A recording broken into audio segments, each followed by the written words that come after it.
नमस्कार, news plus Rajasthan में आपका हार्दिक स्वागत है। जैसा कि आप देख रहे हैं कि पहले सीबीएसई का एग्जाम कैंसिल होता है और उसके अगले दिन राजस्थान बोर्ड आरबीएसई का एग्जाम कैंसिल किया जाता है। कहीं ना कहीं शिक्षाविद में एक क्यूरियोसिटी थी कि क्या होगा, राजस्थान बोर्ड का एग्जाम कैंसिल होगा नहीं होगा। बोर्ड को ऐसा माना जाता था कि एग्जाम इस बार कैंसिल होना पॉसिबल नहीं था, क्योंकि हमने देखा है कई बार जुलाई अगस्त तक एग्जाम कराए गए हैं। हमारे साथ चर्चा के लिए जुड़ गए हैं मालवीय कॉन्वेंट स्कूल के डायरेक्टर सन्नी कपूर जी। सर नमस्कार। नमस्कार। नमस्कार सर। सर स्वास्थ्य कैसा है आपका?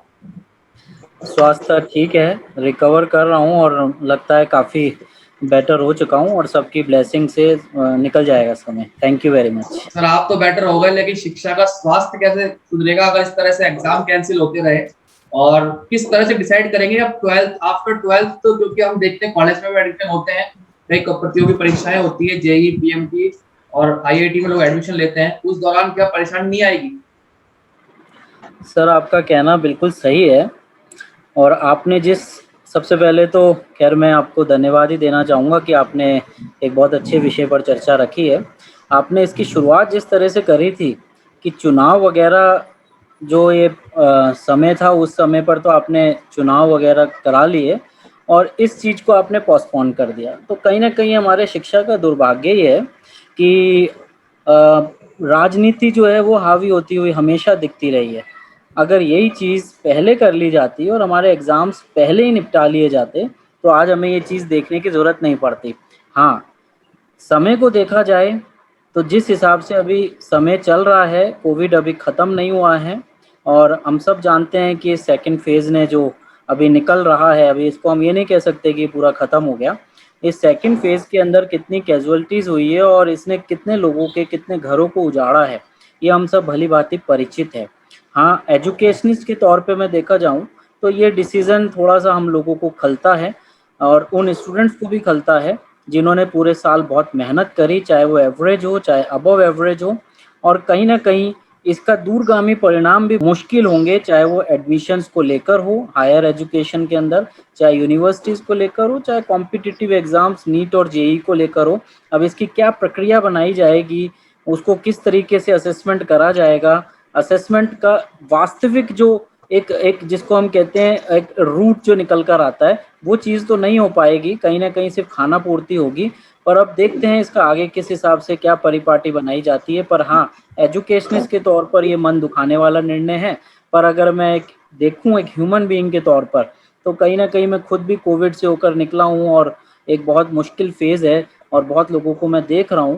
तो उस हिसाब से अगर जान को देखा जाए तो साहब सबसे पहले जान है तो जहान है, क्योंकि बच्चे चाहे उतने सीरियस मोड पे नहीं आए, रिसर्चेस जैसा बता रही है, पर they could be great spreaders. वो अपने घर तक बड़ों को पहुंचा सकते हैं, कैजुअलिटी बढ़ सकती है जिसके इफेक्ट इकोनॉमी के ऊपर भी आना 100% तय है।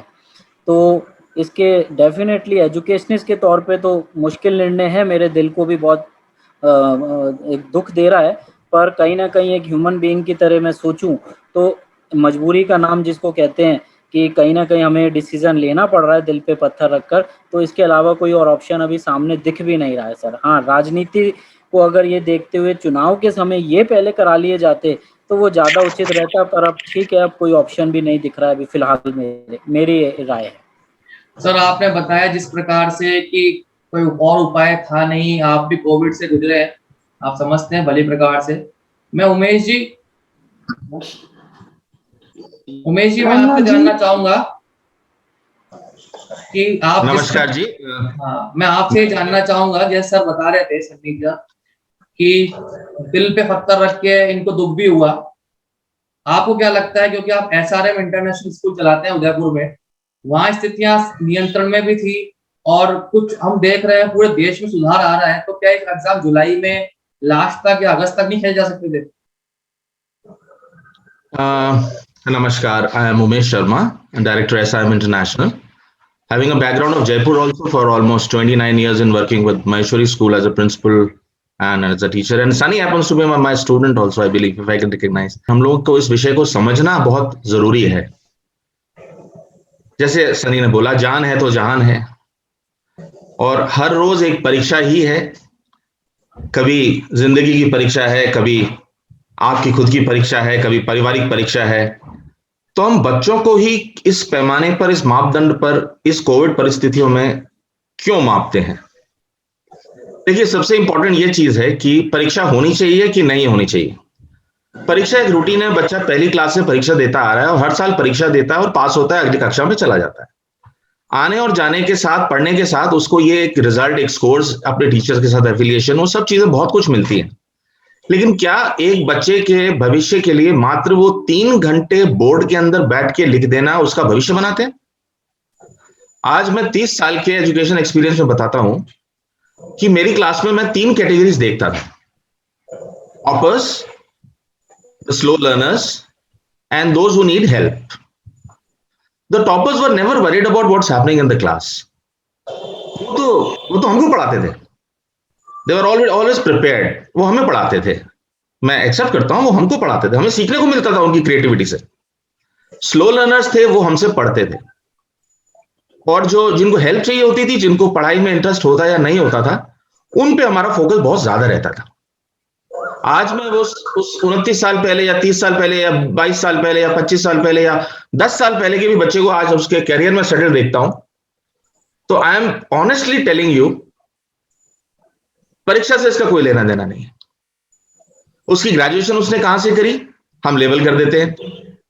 जो बच्चे अच्छा कर रहे हैं वो इंजीनियरिंग कॉलेज में जाते थे, आईआईटी करते थे, मेडिकल कॉलेजेस में जाते थे, आज भी जा रहे हैं वो सब. स्लो लर्नर्स थे, वो मीडियोकर चलते थे. और जो जिनको हेल्प चाहिए होती थी वो भी happy go and lucky types हैं. आज की इस डेट में जब हमारा 30% जनसंख्या का पार्ट ये बच्चे हैं और ये देश का भविष्य है, तो मात्र ये 3 घंटे की परीक्षा क्या इनके फ्यूचर को बना सकेगी या बिगाड़ सकेगी? बिल्कुल सहमत नहीं हूं.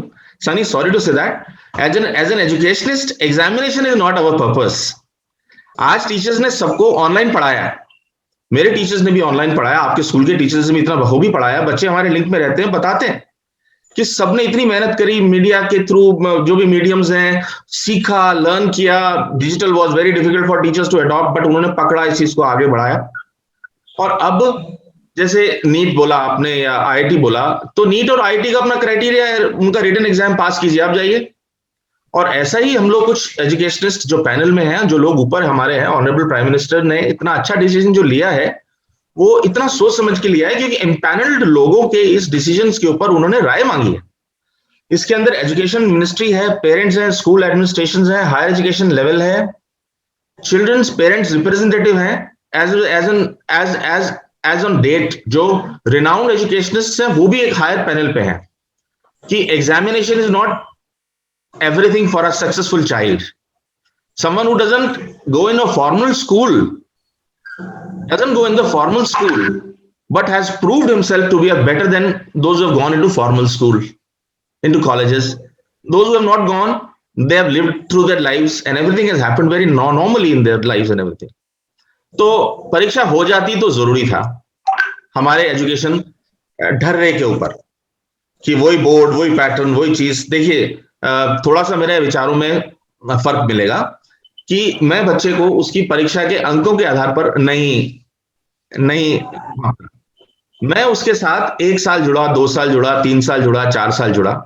मैं उस बच्चे की सर्वांगीण विकास के हिसाब से कि बच्चा मेरा, I think Sunny must be knowing कि मैं एनसीसी एएनओ भी रहा हूं, मैं स्पोर्ट्स में भी रहा हूं, मैंने ज्योग्राफी पढ़ाई है, सोशल साइंसेस पढ़ाई है, मैंने फिर बाद में इकोनॉमिक्स जैसे डिफिकल्ट विषय को इजी करके पढ़ाया है, उसके बाद मैंने इंग्लिश पढ़ाई है.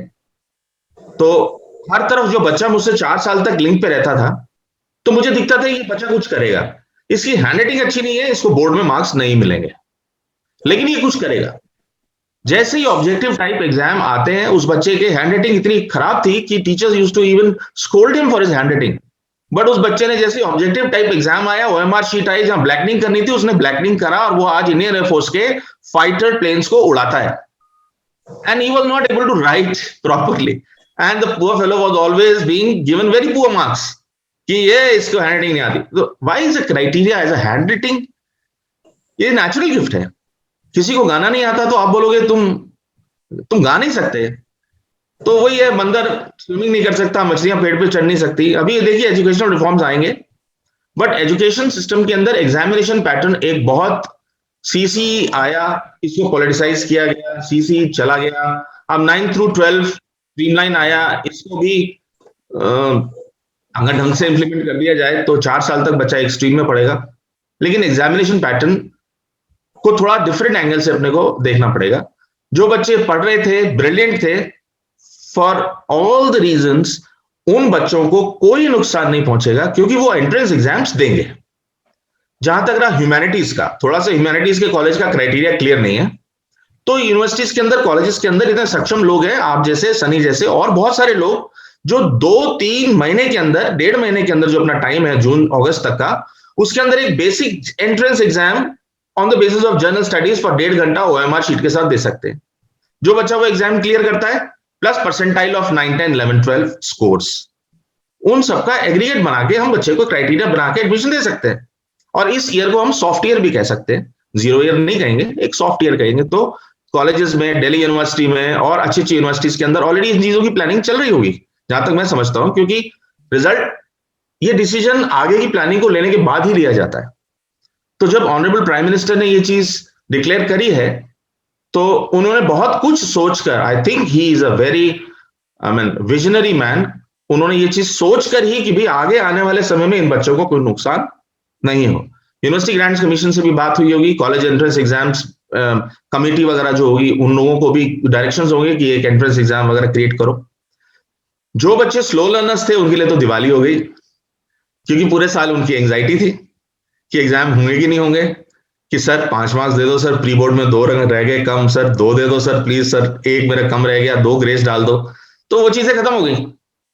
अब जो भी उसने किया है 9 through 12, क्योंकि 9 से पास करके 10th में आया, 10th से पास करके 11th में आया, 11th से पास करके प्री बोर्ड तक उसने 12th में रहा है। तो अब वो 3 घंटे में जो नहीं कर पाता था, वो 4 साल के हम उसके रिजल्ट को देखकर, और I would request at the same time, teachers need to be very honest. ये सबसे बड़ी जिम्मेवारी इस वक्त टीचर्स के ऊपर है।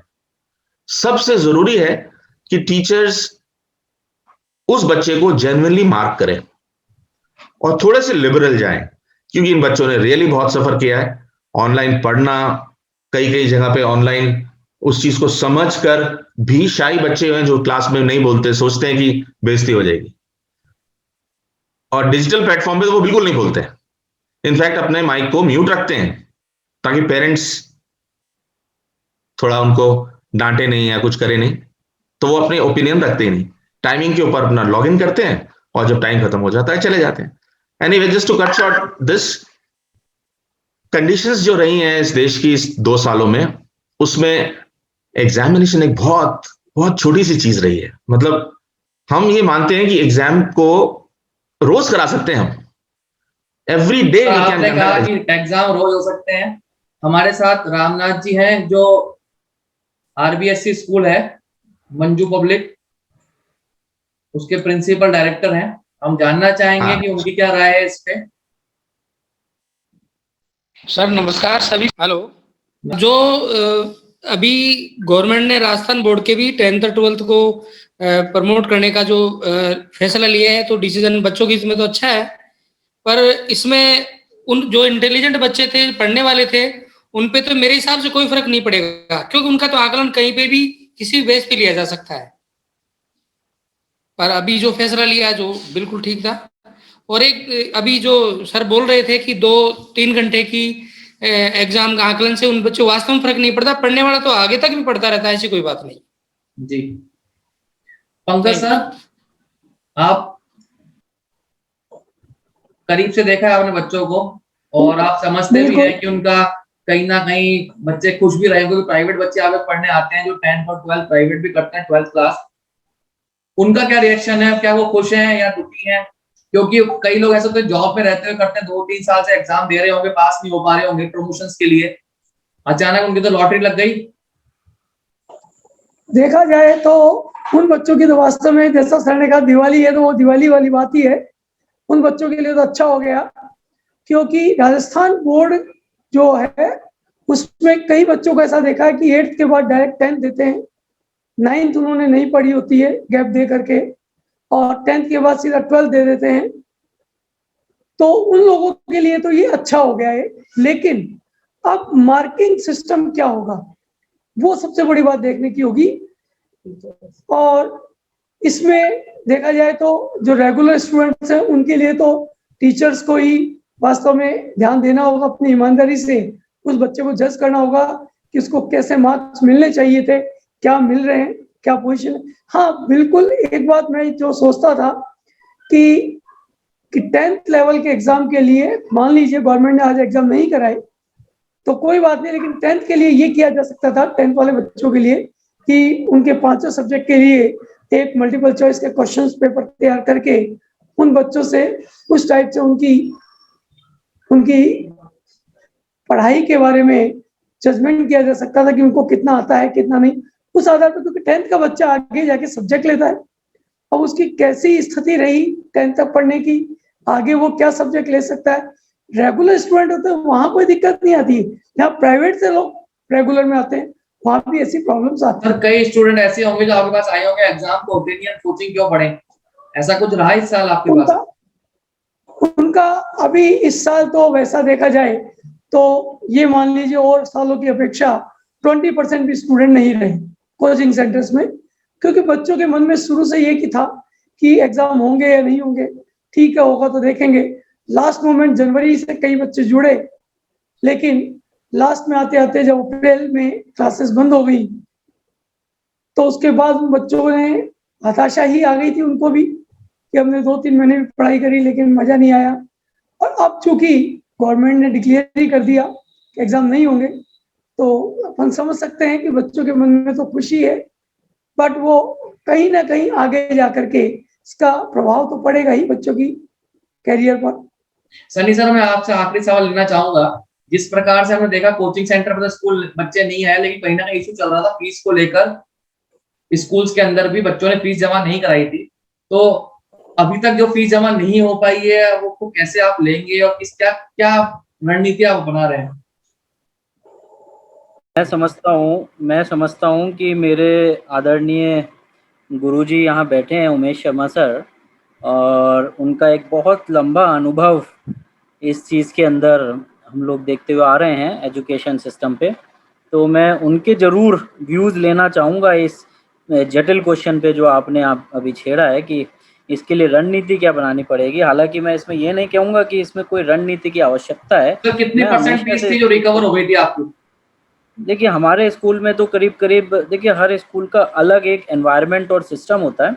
मैं अगर अपने लिए पर्सनली बात करूं तो हमारे स्कूल में हमारे पेरेंट्स से और स्कूल का एक बहुत अच्छा एक हेल्दी एनवायरनमेंट क्रिएटेड है, कम्युनिकेशन सिस्टम बड़ा स्ट्रांग है। और हमारे स्कूल ने जितनी मेहनत, हमारे स्कूल और बहुत स्कूलों ने जितनी मेहनत ऑनलाइन सिस्टम को डेवलप करने में, मेंटेन करने में और उसको फ्लो आउट करने में लगाई है, और इस कारण से स्टूडेंट्स भी बहुत सेटिस्फाइड रहे, उनका आउटकम भी बहुत अच्छा रहा, पेरेंट्स भी बहुत सेटिस्फाइड रहे। तो हमारे जैसे बहुत ऐसे स्कूल्स हैं जहाँ पर एक बहुत अच्छा हेल्दी कम्युनिकेशन सिस्टम बना हुआ है, तो वहाँ मुझे नहीं लगता कि एक फ़ीस की एक बहुत बड़ा इशू रहा होगा। हाँ डेफिनेटली ये ज़रूर है कि पूरा का पूरा पार्ट जो एक रहता है वो डेफिनेटली नहीं रहा, पर एक उस चीज़ के लिए अब एक रणनीति वाला एक एस्पेक्ट नहीं है, ये एक हमारा एक आपसी सामंजस्य है पेरेंट्स और स्कूल का। जैसे हर स्कूल के अंदर सिस्टम्स बने हुए हैं, तो मैं समझता हूँ उसके भी सॉल्यूशंस निकलेंगे आपस में मिल बैठकर और चीज़ें आगे आसान बनेगी, क्योंकि कहीं ना कहीं पेरेंट्स को भी एजुकेशन का एक जो एक सिस्टम है वो डेफिनेटली फुल प्रूफ सिस्टम चाहिए, और स्कूल्स भी एक अपनी तरफ से, टीचर्स भी अपनी तरफ से पूरी मेहनत जो कराना चाहते हैं और वो कराई भी है और आगे भी हम लोग कराते रहेंगे। हम हर स्कूल का एक मेन ध्येय है कि उसका स्टूडेंट आगे कहीं ना कहीं पढ़ लिख कर एक अच्छा नागरिक बने। तो हमारा जो एक मेन उद्देश्य है हम उसके ऊपर ही आगे भी कार्य करते रहेंगे और बाकी सामंजस्य से सारी चीजें चलती रहेगी। जी, आज इस बड़ी चर्चा में हमने देखा कि एक अच्छा व्यू निकल कर आया, जैसे उमेश सर ने बताया कि परीक्षा कराना सिर्फ एक नंबर है और नंबर के बेस पे बच्चों पे दबाव बना के जिस प्रकार शिक्षा की प्रणाली चली आ रही है वो कहीं ना कहीं गलत है, जो इंडिया के सिस्टम को खोखला कर रही है। कोरोना का समय था, काफी डिफिकल्ट समय था, सब लोगों ने उसको कहीं ना कहीं रियलाइज करा और हमने देखा जिस प्रकार से 10वीं और 12वीं की बोर्ड की परीक्षा निरस्त हो गई, उसके बाद अलग अलग व्यूज आ रहे हैं लोगों के। हम यही आशा करेंगे जो बच्चों के 10th और 12th में एग्जाम नहीं हुए वो आगे कक्षाओं में मेहनत करेंगे, क्योंकि एग्जाम होना और एग्जाम परीक्षा देकर पास होना ये प्रथा रही है, इसको कहीं अन्यथा नहीं समझे कि इस साल एग्जाम नहीं हुए तो अगले साल भी एग्जाम नहीं हो। तो इस तरह की लापरवाही स्टूडेंट्स भी ना करें कि इसको एक जरिया बना ले कि जो टफर स्टूडेंट थे, जो 12th पास तो हो गए लेकिन अब कॉलेज सोचे कि क्या मतलब है, क्या पढ़ाई करनी है, उनको ज्यादा मेहनत करनी पड़ेगी, जिम्मेदारी बच्चों की हो गई है। इसी तरह की परिचर्चा हम आगे भी लाते रहेंगे आप लोगों के सामने। और अब मैं जनता पे ये सवाल छोड़ रहा हूँ, किस तरह से देखते हैं 10th और 12th के एग्जाम नहीं होने और रद्द होने पर, हमें कमेंट करके बताइए। अभी के लिए इतना ही। मैं सुमित दीक्षित और मेरे साथ जो पैनलिस्ट जुड़े उनका बहुत बहुत धन्यवाद।